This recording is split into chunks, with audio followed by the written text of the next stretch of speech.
সংবিধান, জনপ্রশাসন, বিচার বিভাগ, নির্বাচন প্রক্রিয়া ও দুর্নীতি দমন কমিশনের সংস্কার সুপারিশের ওপর লিখিত মতামত দিয়েছে বাংলাদেশ জামায়াতে ইসলামী।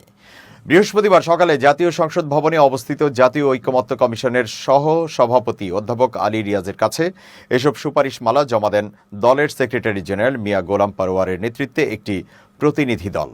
সংস্কার প্রস্তাব জমা শেষে সংবাদ সম্মেলনে মিয়া গোলাম পারোয়ার বলেন, বাংলাদেশ জামায়াতে ইসলামী চায় একটি অবাধ, নিরপেক্ষ ও গ্রহণযোগ্য নির্বাচন। সেজন্য সরকারের সংস্কারমূলক কর্মকাণ্ডে সহযোগিতা করছি।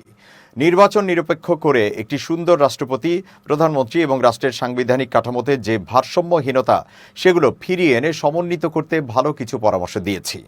গণপরিষদ নির্বাচন নিয়ে কোনো প্রস্তাব দিয়েছেন কিনা এমন প্রশ্নের জবাবে মিয়া গোলাম পারোয়ার বলেন, আস্থা ভোট, বাজেটে এ সম্পর্কে আমরা ৭০ ধারা অনুযায়ী পার্লামেন্ট মেম্বাররা ভূমিকা পালন করবেন কিভাবে সে ব্যাপারে আমরা বলেছি।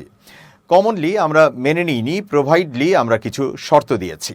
আপনারা কি জাতীয় নির্বাচনের আগে গণপরিষদ নির্বাচন চান? এমন প্রশ্নের জবাবে জামায়াতের সেক্রেটারি জেনারেল বলেন, না, আমরা সেভাবে বলিনি।